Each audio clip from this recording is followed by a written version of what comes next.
Porque no los oigo. Déjenme revisar, voy a salirme de nuevo, porque algo está pasando, no oigo nada.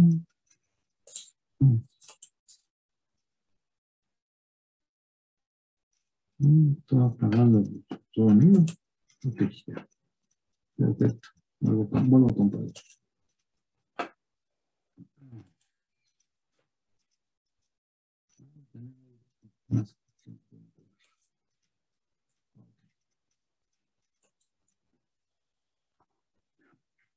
Bien, espero oírlos. Buenas tardes. No sé si ustedes me oyen a mí ahora. Sí, profe, sí, se escucha, maestro. Buenas tardes. Buenas tardes. Bien, vamos a avanzar un poco.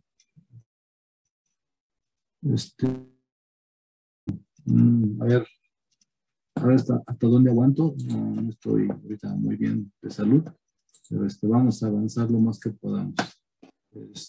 Vamos a dar una revisión más o menos rápida de lo que hemos visto de farmacocinética, de lo que es el modelo abierto de un compartimento, para luego situarnos en lo que es farmacocinética, pero ahora desde el punto de vista de ver, están entrando otros dos, de ver la farmacocinética, pero desde un punto de vista de un compartimento exterior.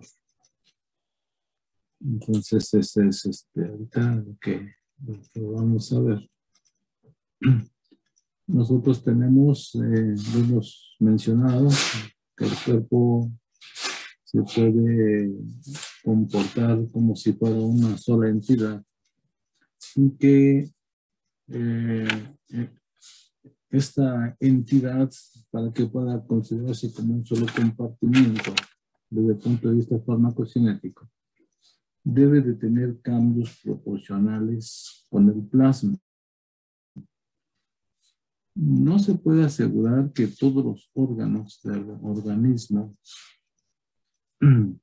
conformen el compartimiento. No se puede asegurar que un fármaco llegue a todos los órganos y entre en sus células. Sí se puede asegurar que, dado que todos los órganos sí reciben sangre, sí podemos asegurar que el fármaco va a alcanzar a todos y cada uno de los órganos, desde los más irrigados, los medianamente irrigados y los poco irrigados. Todos reciben sangre, indudablemente, puesto que precisamente a través de la sangre le llegan los nutrientes. Y si le llegan nutrientes, te aseguro que también le llega el fármaco.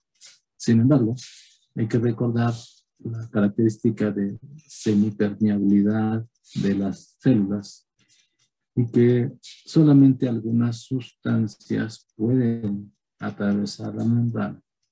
Y por lo tanto, bueno, no todo, aunque todos los órganos reciban sangre y por lo tanto reciban fármaco, no en todos ellos entra el fármaco. Los ejemplos más típicos, pues, son aquellos que nosotros denominamos barreras. La barrera hematoencefálica, la barrera placentaria. Pero eso no quiere decir que solamente sea esa característica de una semipermeabilidad casi absoluta, de que solamente muy poquitos fármacos logran acceder. No quiere decir que nada más sea una característica de este tejido. Es el ejemplo. Sin embargo, pues podemos también decir que muchos órganos pueden recibir fármaco tal vez, pero una cantidad tan pequeñita que resulta ser insignificante. Y que por lo tanto, pues, su cantidad de fármaco que reciben, pues es muy poca. Se puede decir que prácticamente nada. Pero para fines farmacocinéticos, algo importante es tan rápido se establece el equilibrio de la cantidad que esté en ese órgano con la cantidad que está en la sangre. La unión de las proteínas es muy interesante porque esta unión a las proteínas, aunque existe un equilibrio, ese equilibrio es sumamente rápido. Según algunas investigaciones, realmente el tiempo que una molécula se encuentra unido a un receptor cae en las magnitudes de milisegundos. Lo importante precisamente es que una molécula se une, se desune y otras se unen en un equilibrio sumamente rápido. Y de este equilibrio precisamente que se establece tan rápido, pues es donde se saca que un porcentaje está unido a las proteínas, un determinado porcentaje. Hay datos de que algunos fármacos se unen en más de un 90% a las proteínas, dejando muy poquito fármaco que se encuentra libre. Y sobre todo hablando de las moléculas, perdón, de la unión de las proteínas en el plasma. Es tan rápidos esos equilibrios que realmente cuando una cantidad de fármaco es eliminado mediante algún órgano depurador, el fármaco se desune para mantener el equilibrio entre lo unido y lo no unido. Eso yo creo que ustedes lo vieron mucho mejor en farmacología, pues es donde revisan la unión de las proteínas con mayor profundidad. Pero nosotros desde el punto de vista biofarmacéutico lo que más nos interesa precisamente es esa rapidez. Esa rapidez con la cual se da la unión en la desunión, lo cual permite precisamente la caracterización farmacocinética. El hecho de que cualquier cambio en el plasma se vea reflejado en cambios proporcionales en todos los órganos, nos da la idea de la rapidez con la cual esos equilibrios se establecen. Ya lo hemos considerado eso antes. Entonces, cuando nosotros hablamos del organismo que se comporta como una sola entidad, esos cambios proporcionales en la sangre y que representan los cambios en todo el organismo es lo que nosotros denominamos un comportamiento homogéneo. Y hay que recordar que las concentraciones en los tejidos no son iguales, pues la unión a las proteínas de cada uno de los tejidos depende de las características de los mismos órganos y de las características estructurales del fármaco. Por esa razón, no es igual la concentración del fármaco en todos los órganos. Esa concentración es distinta. Pero lo que sí es igual en todos ellos, para que se dé un comportamiento homogéneo, es el cambio de concentración. Hay que recordar la definición de farmacocinética. Rama de la farmacología que estudia los cambios de concentración del fármaco y o sus productos de biotransformación en los diversos tejidos, fluidos y excreciones mediante el uso de modelos. Lo que estamos precisamente viendo es eso, un modelo. Y un modelo tiene que explicar, tiene que describir y sobre todo, una de las funciones más importantes, tiene que predecir. Esas son las tres funciones más importantes. Pero solamente dije eso, más importantes. Hay otras que también son importantes, pero que de alguna manera pues no las revisamos tanto. Como por ejemplo también el hecho de que un modelo también nos puede servir para poder investigar la forma en que los fármacos logran su efecto terapéutico.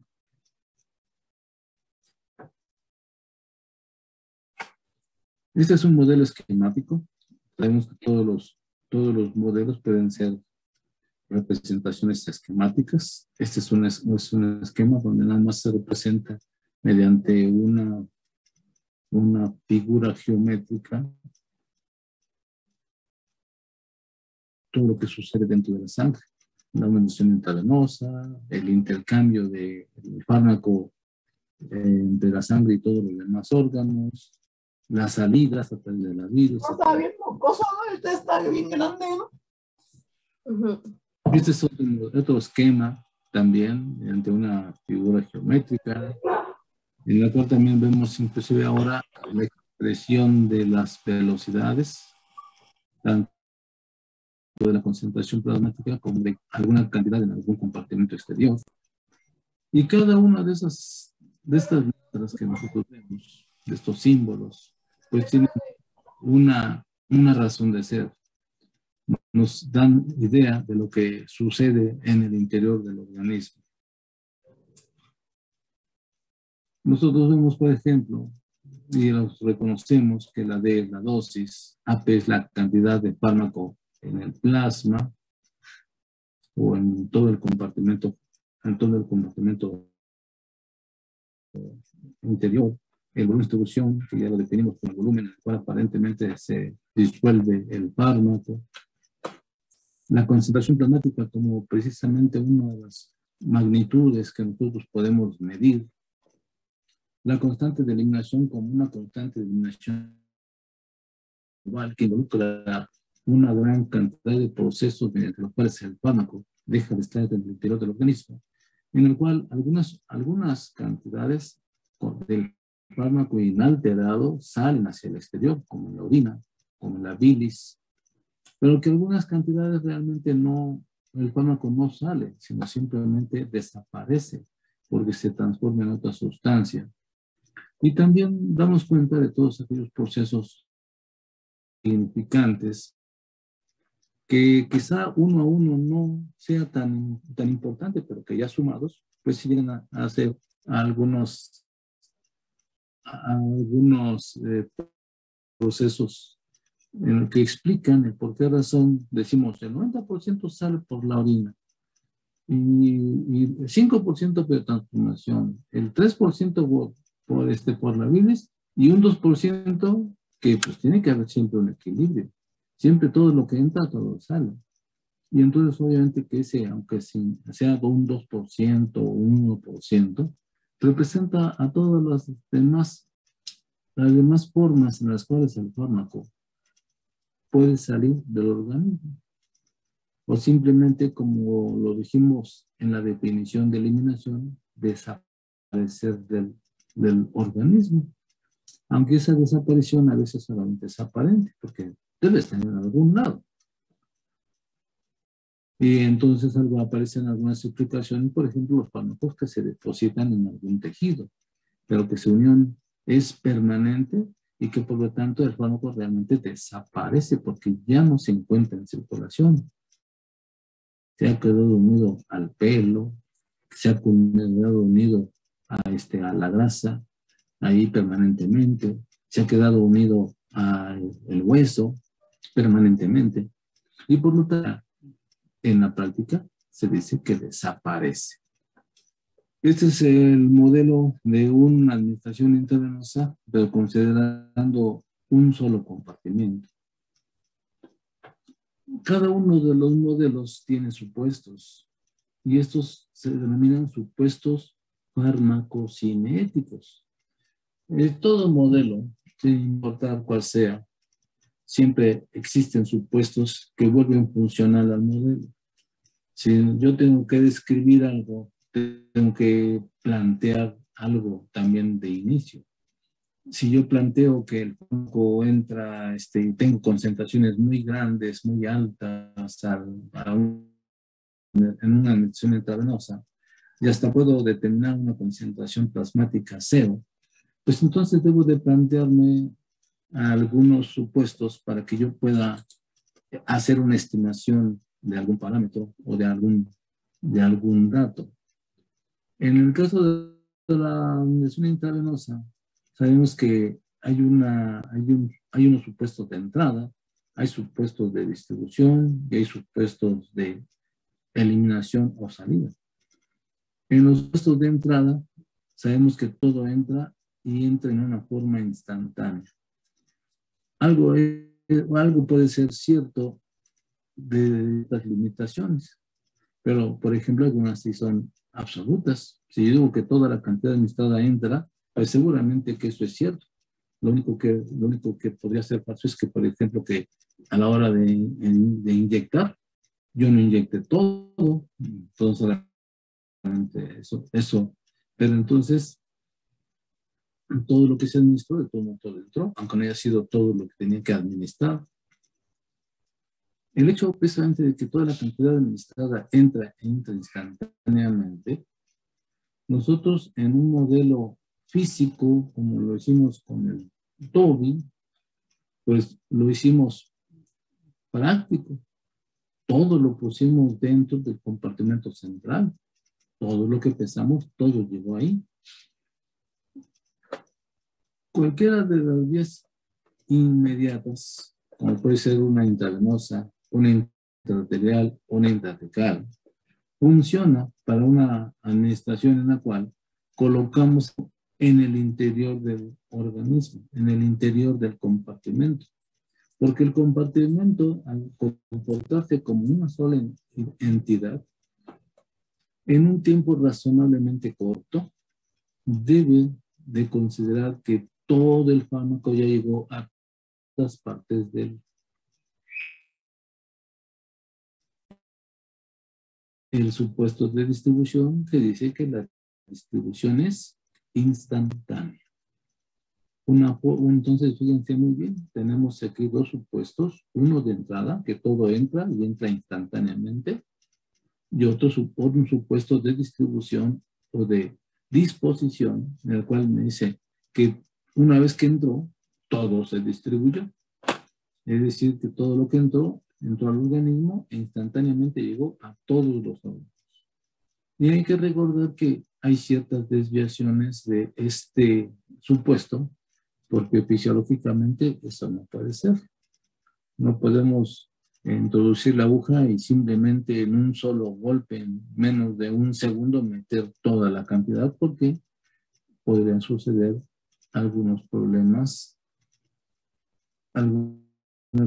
fisiológicos. Inclusive a veces hasta corre riesgo la integridad del paciente. Por esa razón, en algunas prácticas de enfermería, está indicado con toda claridad que ningún fármaco puede ser administrado intravenosamente en menos de 2 minutos.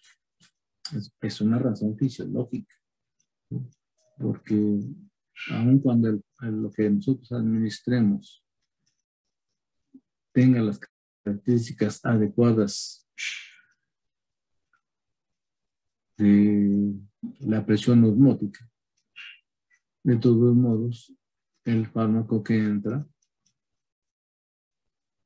puede causar problemas, sobre todo si tiene alguna característica que pueda dañar algún tejido. Entonces tiene que ser introducido lentamente en no menos de 2 minutos. ¿Más tiempo? Sí.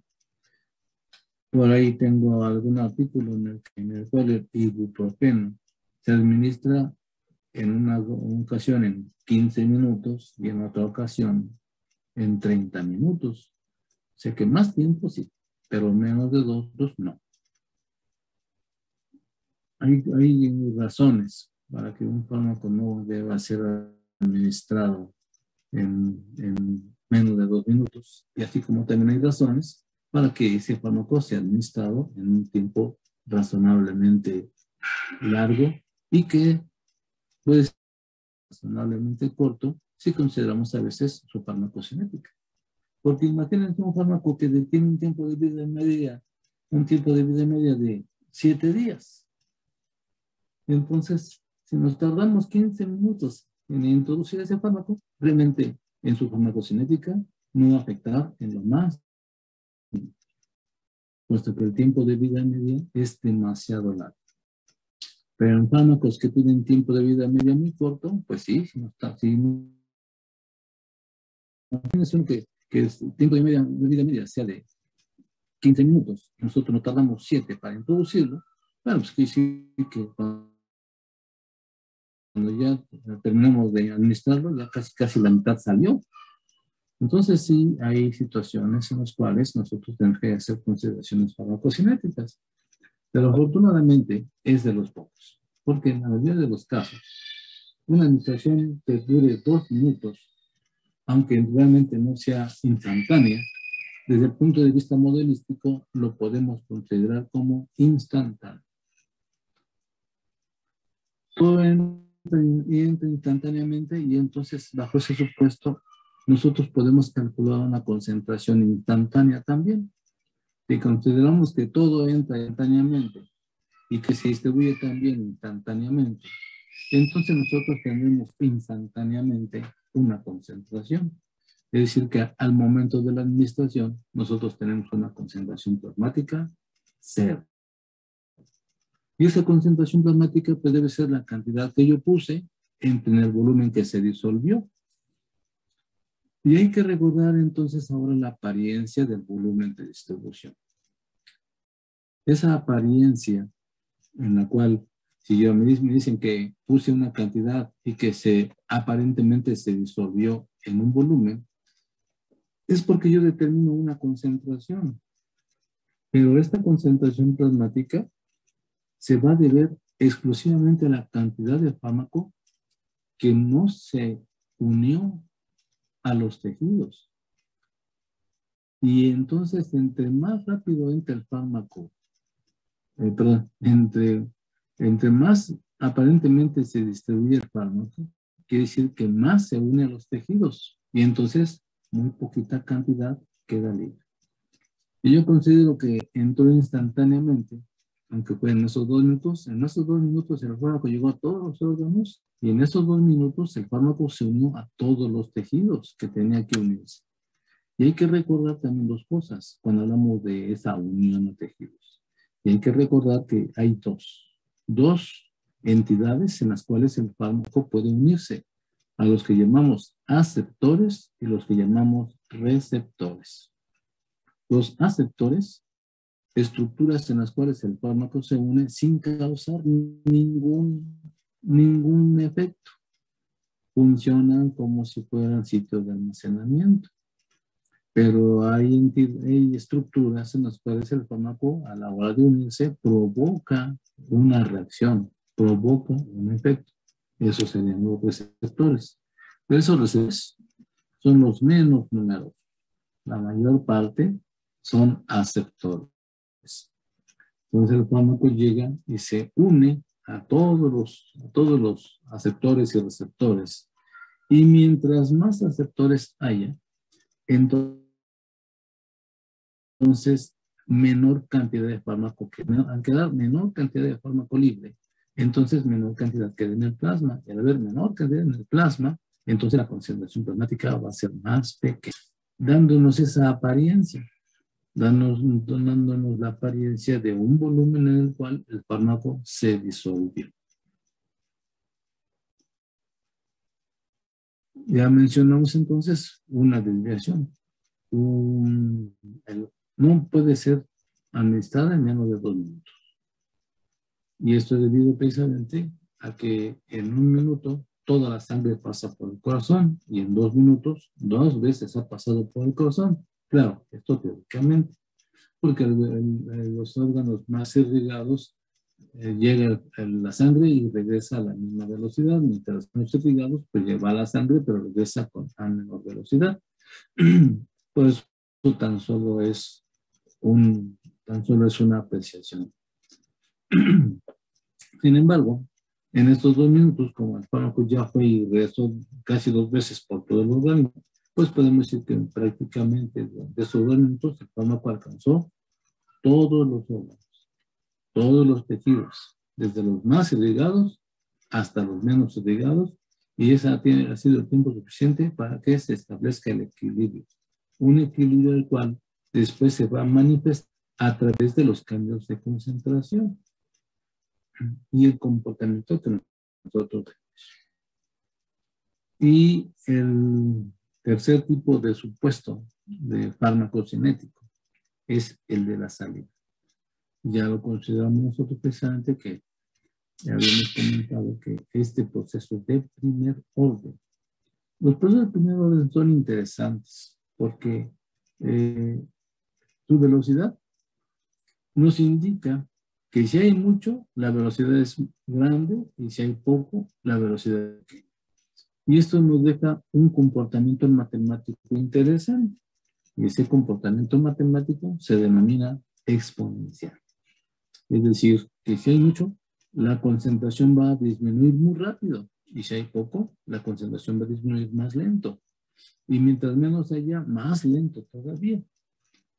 Este tipo de comportamiento que se denomina exponencial, entonces nos hace ver también que bajo una expresión en lugar de exponencial logarítmica, nosotros tenemos un comportamiento lineal. Hablando un poquito sobre la apariencia del volumen de distribución, pues debemos hablar precisamente del fármaco que se encuentra unido a las proteínas, porque también en el plasma hay proteínas. Y siempre hay entonces, detrás de, si nosotros consideramos como el plasma como un compartimento y los tejidos como otro compartimento, el cual se establece un equilibrio todo el organismo. De todos modos, tenemos que considerar que lo único que puede atravesar las membranas es el fármaco que se encuentre libre. Las proteínas no pueden atravesar la membrana, por lo tanto, las proteínas al no atravesar la membrana, su mayor importancia radicará en cuánto del fármaco se encuentra libre. Y ese fármaco que está libre también tenemos que hacer otra consideración más, que lo que puede atravesar las membranas, esa fracción libre, es aquello que no tenga carga. Así que unimos unos conocimientos con otros. Unimos precisamente ahora, por ejemplo, lo que es los procesos de transporte a través de las membranas. Unimos tener el conocimiento de la estructura de la membrana. Y sabemos que la estructura de la membrana es lipofílica. Hay que recordar, la estructura es lipofílica. Pero esa membrana que la cara hacia la parte acuosa es no polar. Al interior de la membrana es polar, pero de cada lado es no polar. Hay que recordar cómo es la membrana. Y que entonces al ser no polar, lo que puede atravesarse en la membrana por difusión es aquella estructura del fármaco. Y si es ácido, si es base, y cuál es el pKa, y cuál es el pH de un lado de la membrana, cuál es el pH de la otra lado de la membrana, eso es lo que determina el que un fármaco atraviese o no atraviese la membrana. Y ve fantástico precisamente que es que a pesar de esas limitaciones, los equilibrios son tan rápidos, precisamente que cualquier cambio en el plasma implica un cambio también en las concentraciones de los órganos en la misma proporción. Entonces la fracción libre es la que puede atravesar de un lado a otro de la membrana. Y obviamente también hacia el exterior. Lo interesante de cuando algún fármaco llega al exterior es que ya no puede regresar. Por eso es tan importante el conocimiento de los órganos de excreción. Lo que está en la orina y que ya está perfectamente en la orina, o sea, en la ya en la ¿cómo se llama esa proteína? que contiene toda la orina, jóvenes? La vesícula. ¿Vejiga? Ya no regresa. El único chance que tiene de regresar a la sangre es durante el proceso que ya conocemos como reabsorción. En la saliva, cuando un fármaco llega a la saliva, todavía tiene chance de regresar. Al final de cuentas, la saliva pues está en el interior y va de nuevo al estómago, pero es muy poquito lo que se queda procedente en la saliva. Y sin embargo, la saliva también puede ser un fluido en el cual se puede muestrear y determinar la farmacocinética. La bilis, otro compartimento exterior, muy interesante también, porque el fármaco llega, se acumula y después va a dar al intestino. El intestino puede seguir dos caminos, uno hacia el exterior para salir con las heces y otro volver otra vez a reabsorberse para entrar de nuevo en circulación, lo que conocemos como el ciclo enterohepático. Y no es nada más importante para el fármaco bilateral, sino también para los fármacos que son, que sufren una conjugación y que propiamente son eliminados no por excreción renal, sino por biotransformación, pero que el producto de biotransformación en la bilis va a dar de nuevo al intestino y se hidroliza el fármaco, se hidroliza el conjugado, mejor dicho, que es el producto de biotransformación, y el fármaco vuelve a quedar libre. Y al quedar libre, pues también puede seguirse de frente o bien reabsorberse. Entonces, en esos aspectos ya muy finos de lo que es la farmacocinética, pues a veces lo tenemos que poner atención. Porque muchas veces son las confusiones cuando dicen, el fármaco se elimina principalmente por la vía renal.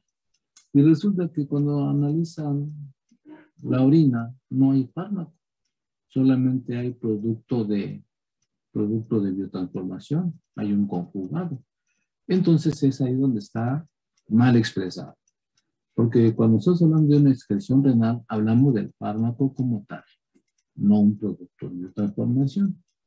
Entonces esas son las, vamos a llamarle errores, sino simplemente imprecisiones en la forma de expresar la eliminación del fármaco. En otras, ya lo hemos comentado, en otro tipo de situaciones, el fármaco se deposita en algunos tejidos de forma pues permanente, y eso implica también que el fármaco desaparece y por lo tanto también forma parte del proceso de eliminación. En un lugar abierto de un compartimento tenemos que considerar que todo el organismo se comporta homogéneamente. Todo el organismo se comporta como un sistema termodinámico, abierto. Es decir, que puede existir intercambio tanto de materia como de energía. Y en nuestro caso, nos interesa más que nada el intercambio de materia, porque estamos introduciendo en su interior una cantidad de fármaco. Pero esta cantidad que yo administro debe ser la misma que sale. O sea, todo lo que entra, todo sale. Es decir, que tiene que existir un balance de masas. Entonces, esa dosis que yo administro o está dentro o está afuera. Imagínenselo en el toque. Ustedes cuando administraron intravenosamente, el fármaco lo pusieron en el compartimento central. Y luego empezaron cuando pusieron el flujo, el fármaco empezó a salir. Pero todo lo que pusieron dentro, indudablemente que tiene que salir. Si se esperan el tiempo suficiente, pueden decir, todo ya salió. Pero en cualquier otro momento, si les dijéramos a ver dónde está el fármaco, pues dirían, pues una parte todavía está dentro y otra parte ya está afuera. Eso es lo que implica precisamente este balance de masas. D es la cantidad que se puso en el interior, AC es lo que todavía sigue dentro y XC es lo que ya ha salido. A tiempo infinito, lo que está dentro se vuelve cero y a tiempo infinito, la cantidad que administre es igual a la cantidad que ya salió. Todo lo que entra, todo sale. En nuestro organismo, que es un poquito más complejo, la cantidad que se elimina puede estar en diferentes partes. Una parte puede estar en la orina, otra parte puede estar en la bilis, otra parte podría ya no existir como tal, pero la consideramos simplemente como la parte que ya no es, pero que esta es la que ya fue transformada, más a todas aquellas otras pequeñas cantidades que de alguna manera, aunque son insignificantes, muchas de las veces, pues es lo que nos hace falta para que el equilibrio sea perfecto. Porque muchas veces decimos, y se elimina el 90% por la bilis, el 5% por la biotransformación y el 3%, y el otro 2%, pues quién sabe dónde quedó, ¿sí? Pero se nos olvida ese pequeño detalle, ¿no? Pero es un sistema termodinámico abierto. Todo lo que entra, todo sale, indudablemente. Solamente hay que esperar el tiempo suficiente. Y a veces ese es precisamente el punto. Que con suerte hay que esperarnos bastante tiempo para que podamos cuantificar estrictamente todo.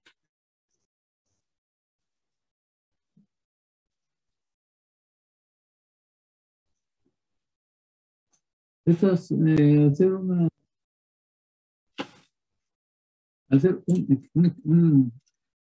una forma del fármaco que entra y que sale,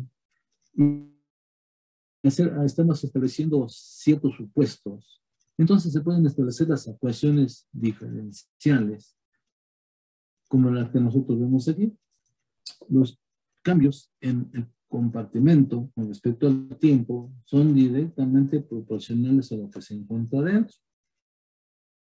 Esta es lo que ustedes ven aquí arriba, es la expresión de un proceso de primer orden. Su velocidad del proceso, o sea, los cambios de concentración, dependen de la misma cantidad que exista. Y aquí podemos entonces ver que ya de que es directamente proporcional a esta velocidad, si hay menor cantidad, la velocidad es menor, y si hay mucha cantidad, la velocidad es mayor. Obviamente que cuando nosotros hablamos de una ecuación matemática, pues siempre se trata de una igualdad, no de una ecuación de proporcionalidad. Y por lo tanto, bueno, cuando nosotros ponemos que esta es directamente proporcional, pues le podemos sustituir, quitar el signo de proporcionalidad y sustituirlo por el signo igual y la constante de proporcionalidad. Y el signo negativo implica precisamente el proceso. El signo negativo de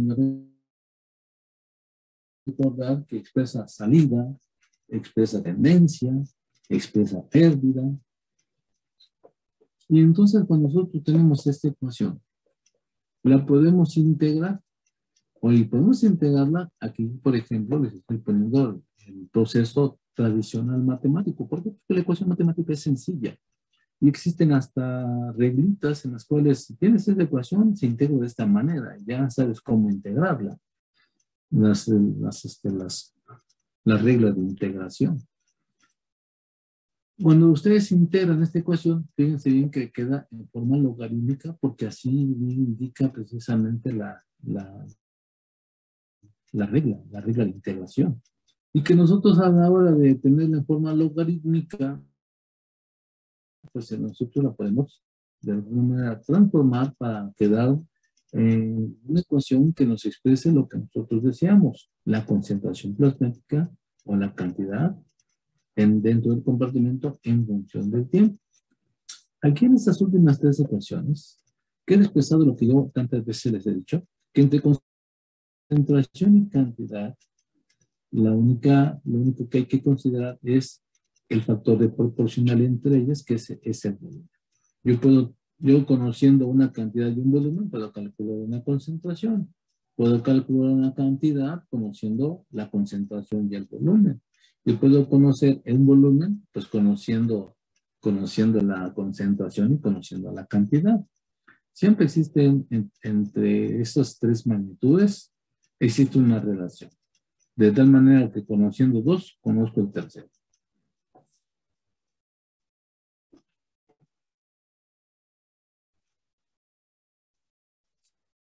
Cuando yo tengo datos de un paciente al cual yo le administro un fármaco por vía intravenosa, determino las concentraciones y puede ser errático de concentración. Pero eso de nada me serviría si no existiera una manera de estimar algún dato, un dato numérico, que tenga una determinada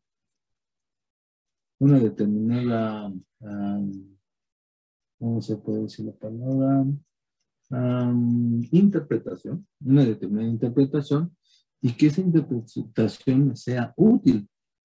Es precisamente por lo que nosotros insistimos en que no basta nada más con tener datos, sino que el modelo nos dé una explicación, nos dé una descripción, pero que también nos dé una predicción. Y entonces es ahí bien lo interesante de la farmacocinética, porque una vez que yo tengo datos, yo debo de estimar parámetros, porque esa estimación de los parámetros son los que me van a permitir de alguna manera darle una mayor utilidad al modelo a través de las predicciones que resultan útiles para poder mejorar tratamientos, evaluar formulaciones de medicamentos, evaluar procesos farmacéuticos, seleccionar condiciones de evaluación de una selección para seleccionar condiciones, sobre todo para evaluar las características biofarmacéuticas de los medicamentos. Ya lo hicimos una vez en esto, las sesiones anteriores, en donde tenemos un conjunto de datos y tenemos un dato de cuánto fue lo que se administró.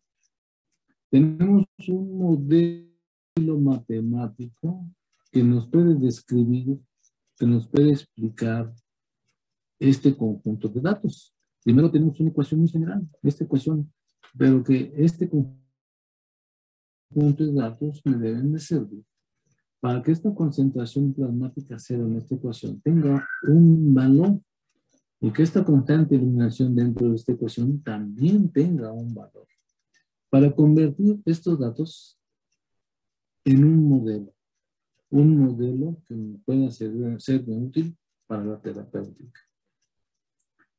Lo más común y corriente es precisamente que hagamos algún tipo de análisis. Y ese análisis es el que nosotros hicimos en la computadora, pero que también puede hacerse en una forma muy sencilla en un papel que se denomina papel semilogarítmico. El papel semilogarítmico tiene una estructura muy interesante en su escala y normalmente siempre lo encontramos en varios ciclos, donde en cada ciclo nosotros vemos diferentes o características similares entre ciclo y ciclo. Cuando tenemos ese papel semilogarítmico, se utiliza como si fuera un papel milimétrico, nada más con algunas pequeñas diferencias. Una de esas características, por ejemplo, es que el cero no existe. En un papel semilogarítmico no hay cero, no existe el cero. Otra característica es que entre ciclo y ciclo los valores son 10 veces más pequeños hacia abajo o 10 veces más grandes hacia arriba. Y que entonces cuando yo hago el gráfico pasa algo interesante. Lo que en un papel milimétrico me da curva, en el papel semilogarítmico me da recta.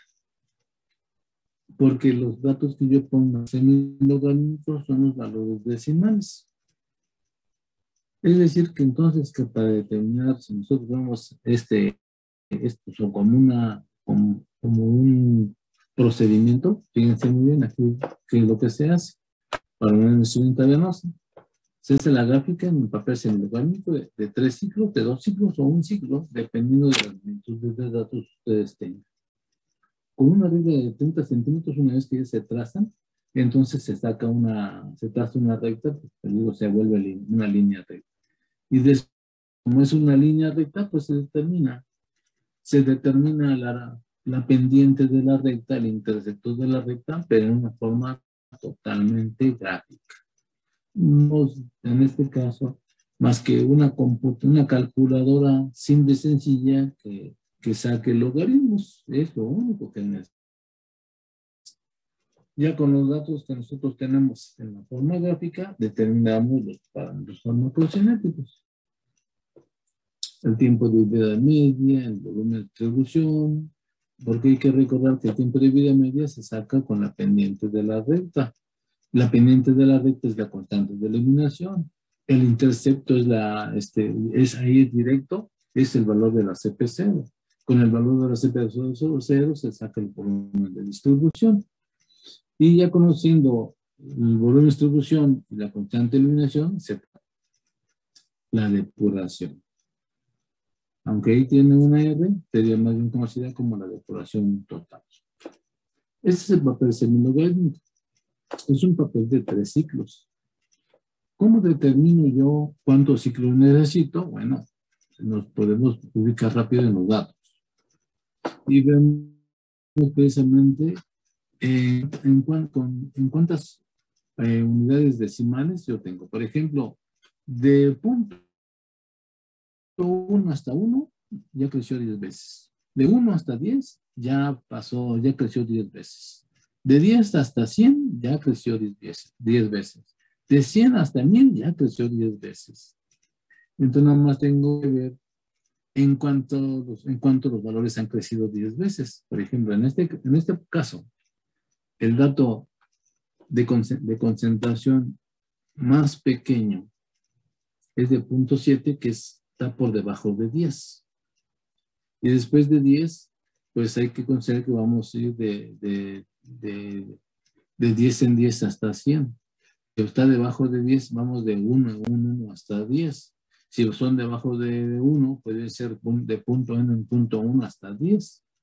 Esa es la manera como nosotros consideramos cuántos ciclos nosotros necesitamos para hacer nuestra gráfica.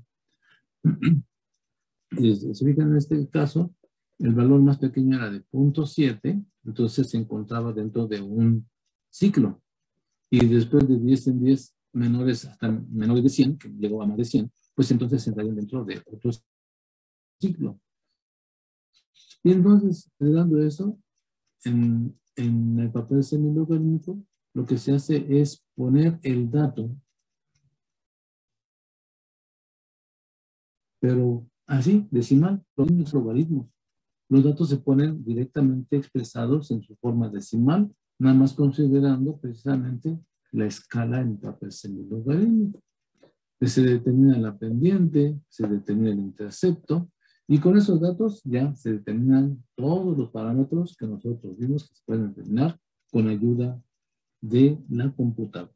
Entonces, vean, esta es otra manera de trabajar los datos farmacocinéticos, de una manera muy sencilla, utilizando lo que se denomina el papel semilogarítmico. Y después también otro parámetro importante que vimos también cómo se determina, pues es la curva. Que está debajo de la curva, se puede determinar de 4 maneras. Nosotros ya vimos 2. Vimos los trapecios, el inciso C, y vimos la integración, que es matemáticamente nada más. Pero también se puede hacer por cortar y pesar, que es una forma, pues, digámoslo así, casi como nivel de kilo, ¿no? Si sabes cortar y sabes pesar y tienes una balanza adecuada, también puedes determinar el área de la curva con esa técnica. imagínense que no tienen otra manera o quieren determinar el área de esta manera, pues pueden simplemente hacer una gráfica en el papel milimétrico. En el papel milimétrico cortan las áreas y ya nada más por cuando están empezando, pues determinar el área total. Pero la gráfica es irregular, no es un cuadrado, no es un círculo, no es un hexágono, que nosotros simplemente utilizamos una ecuación matemática y sacamos el área. Y la integración numérica. Veamos, por ejemplo, la de cortar y pesar. Se hace una gráfica en el papel milimétrico y se recorta el área bajo la curva. Obviamente que en este caso, en la práctica, pues necesitaremos de tener muy buen pulso para trazar bien el área, porque ahí hay que trazarlo manualmente. Y después de que ya se trazó manualmente, se recorta el área. Es decir, que se tendría que detener todo lo que se encuentra por debajo de la línea azul y dentro de los ejes. Y tenemos que extrapolar, así como va, pues extrapolar hasta el eje de las Y y extrapolar hasta el eje de las X para poder de esa manera obtener el área total. Y de esa área que nosotros cortamos, la pesamos. Y una vez que la recortamos una figura geométrica de la cual yo conozca la ecuación algebraica para determinar su área. Pues lo más común y corriente es que cortemos o un cuadrado o un rectángulo, porque son las figuras geométricas más ampliamente conocidas para determinar su área. Si es un rectángulo, es largo por ancho. Un cuadrado, pues es lado al cuadrado.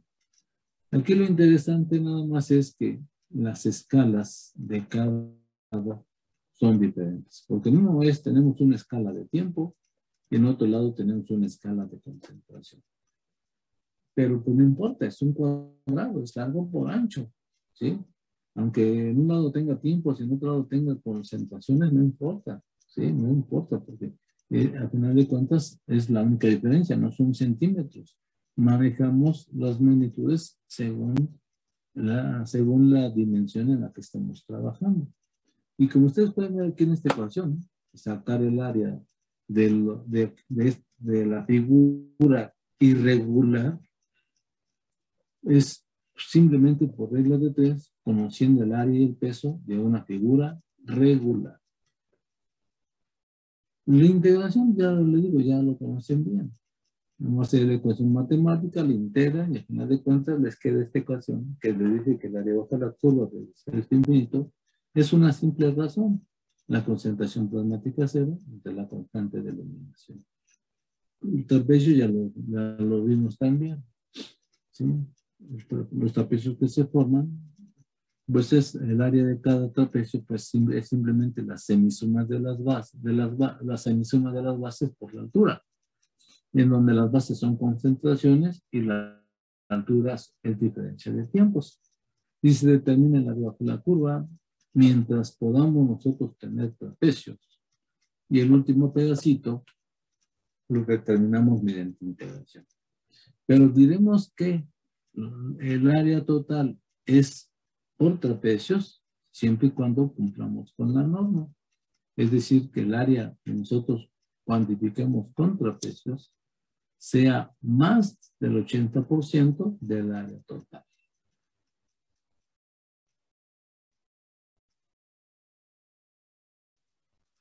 Y al final de cuentas también esta área también se puede determinar utilizando lo que usan los ingenieros para determinar áreas de terrenos. Es un aparato que se llama planímetro, en el cual precisamente para poder determinar el área de un terreno de cultivo, una área de un lago, etcétera, etcétera, pues lo hacen simplemente con ayuda de planímetros, con los cuales se pueden determinar esas áreas. Obviamente nosotros no lo utilizamos, pero también es una técnica para determinar áreas. Y cada una de estas formas de determinar el área, claro que tiene sus ventajas y sus desventajas. El método de integración, por ejemplo, pues es rápido, es una simple ecuación matemática, conocen la CP0, conocen la constante de eliminación, sacan la razón y ya tienen el área. Pero hay un pequeño detalle. Esa determinada completamente dominada por el modelo matemático. Y si hay un error en el modelo que están utilizando, pues entonces habrá un gran error en la determinación del área. Afortunadamente para nosotros, la mayoría de los fármacos son de un solo elemento y no hay mucho error. Pero de todos modos, se prefiere, según la norma, utilizar un método que sea modelo independiente. Y la integración determinada por un modelo es una determinación modelo dependiente. ¿Qué razón es esto es, digámoslo así, riesgoso? Bueno, porque como el CP0 es una extrapolación, si te equivocas de modelo, te equivocas en extrapolación. Y si te equivocas en extrapolación, te estarás equivocando entonces en el área. Y si los datos no se ajustan al modelo que estamos utilizando, entonces el dato no sirve. Cortar y pesar también es simple, nada más se recorta, se pesa y ya. Entonces es modelo independiente, no importa, pero depende mucho de tu habilidad para trazar el área. Depende de tu habilidad para recortar. Y también depende de la balanza que se utilice, ¿sí? Sin embargo, pues sus ventajas también son importantes. El método más utilizado es el de trapecios. La NOM 177 es lo que privilegia la determinación mediante trapecios. Es un método numérico bastante sencillo. Es también independiente del modelo, pero debemos recordar que debemos demostrar tanto tiempo como el que sea necesario para que el bajo de la curva por trapecios sea mayor del 80%. De todos modos, hay una área que también se extrapola, porque el primer trapecio que se forma es con la CP0. Es el primer trapecio. Y por lo tanto, también proviene de una extrapolación. Y en ese caso, tendremos que estar muy seguros que el modelo es de un compartimento o de dos compartimentos para que la estimación de esa CP0 sea confiable. Y normalmente siempre estos trapecios, pues, se pueden trazar solamente hasta el último tiempo de muestreo. Y por lo tanto, ahí dependeremos mucho del... Mientras el método analítico sea más sensible, entonces podemos determinar concentraciones más pequeñas. Y hay una característica de los métodos que se conoce como la prueba límite. Y en este caso, el límite que se conoce como el límite de cuantificación es uno de los más importantes. El límite de cuantificación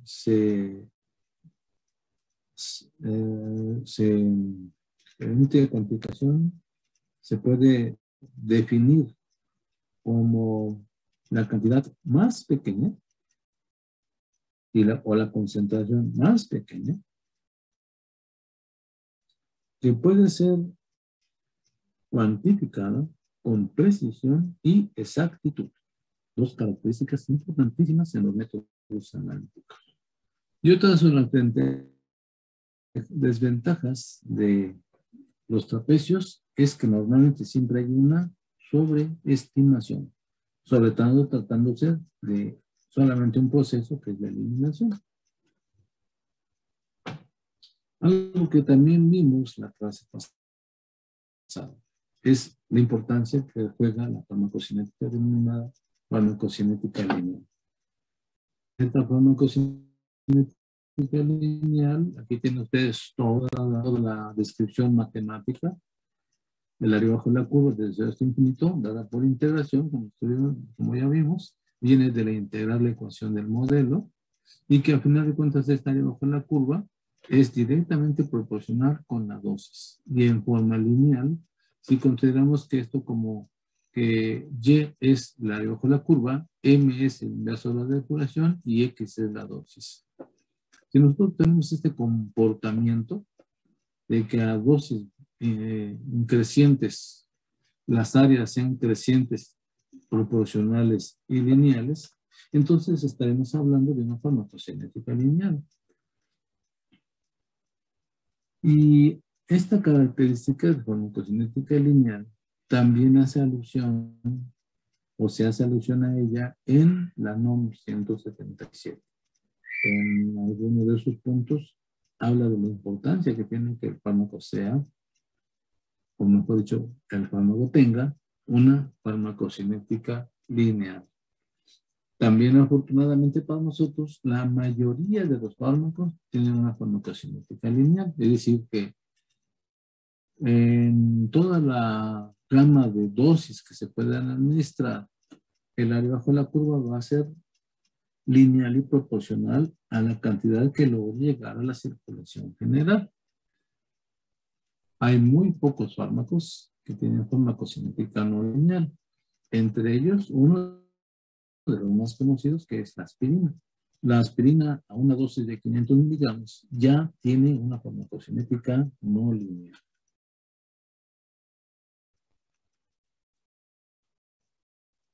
El área bajo la curva es importante. Su cuantificación es importante porque una cantidad, y no cualquier cantidad, sino la cantidad de fármaco que logró llegar a la circulación general, es decir, la cantidad de fármaco absorbida. Así que mediante esta área bajo la curva es posible evaluar la efectividad del medicamento. Mientras el medicamento nos dé mayor área bajo la curva, quiere decir que dejó entrar mayor cantidad y por lo tanto también liberó la mayor cantidad. Esa área bajo la curva nunca puede ser mayor que una intravenosa, teóricamente. O sea, a dosis iguales, áreas iguales, sin importar cuál sea la vía de administración. Y la que nos sirve de referencia es la intravenosa, porque por intravenosa sabemos que todo entró. Entonces es como referencia de la cantidad total que entró. Entonces nosotros hablamos de una biodisponibilidad absoluta. Es decir, si comparamos áreas bajo la curva de diversas vías de administración o de diversas formulaciones contra el área de una intravenosa, lo que vamos a obtener es lo que conocemos como la biodisponibilidad absoluta. Y cuando nosotros administramos, comparamos áreas de diferentes vías, diferentes formulaciones, pero ninguna de ellas es intravenosa, entonces esa comparación solamente será relativa. Y diremos entonces nada más simplemente que aquel medicamento, aquella formulación, aquella vía de administración que nos dé mayor área, es porque dejó entrar mayor cantidad. Aquí tenemos una ilustración de una área bajo la curva, determinada por trapecios y diferentes formas también de haberla determinado. Lo que está ilustrado en la gráfica obviamente es el papel milimétrico en el cual se hicieron los trazos. Acá se detiene la estimación de la concentración plasmática cero y la determinación del primer trapecio, segundo trapecio, tercer trapecio, cuarto, quinto trapecio. Y ya de aquí para acá pues ya no hay propiamente otro trapecio que se pueda formar. Así que nada más existirían 1, 2, 3, 4, 5 trapecios, todo lo demás. Aquí ustedes pueden ver cómo con la concentración plasmática cero se determinó el área bajo la curva de infinito. Este es el área bajo la curva con trapecios y este es el área bajo la curva para cortar, con cortar y pesar. Al final de cuentas, se puede decir que nosotros manejamos tres formas de determinar el área bajo la curva. Por cortar y pesar, que aquí, bueno, nada más simplemente como para que no se les olvide, ¿verdad? Es como a nivel kinder. Por eso le puse el método kinderiano, que es cortar y pesar. El método de los trapecios y el método de integral.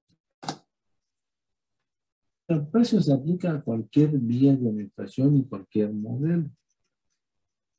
Pero recuerden que esa área bajo la curva que se determina por trapecios tiene una indicación clara en la NOM 177, que el tiempo que se debe demuestrar debe ser el suficiente para que el área que determinemos por trapecios sea más del 80%. Esto ya en la práctica es fácil de estimar o fácil de predecir si vamos a cumplir o no, si vamos a cumplir o no. Y lo único que tenemos que hacer es que el área más grande que tengamos,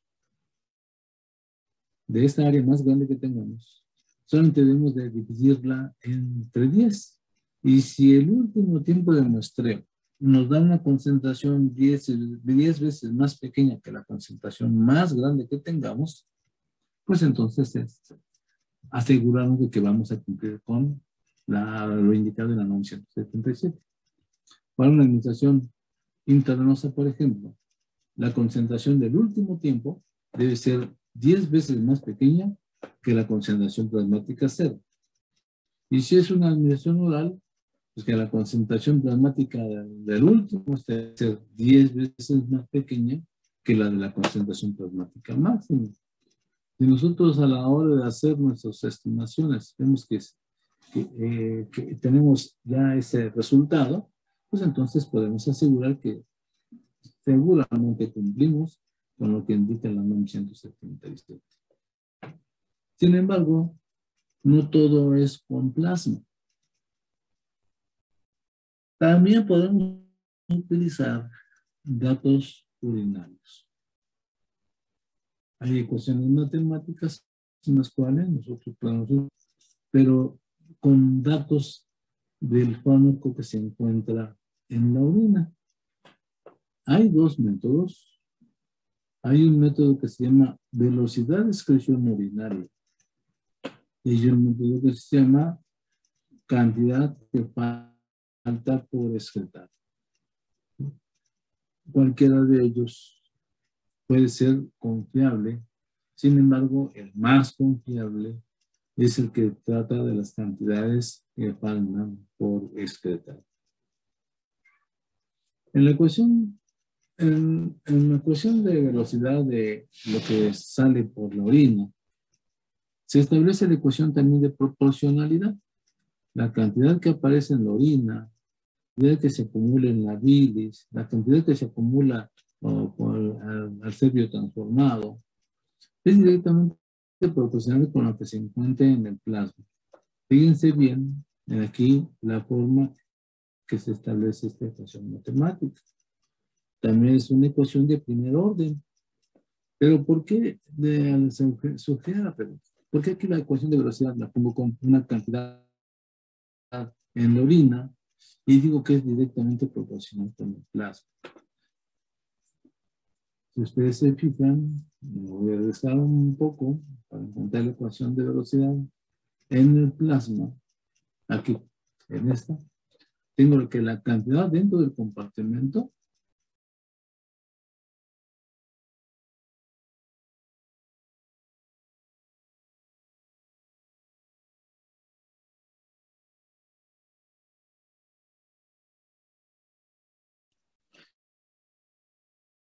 acá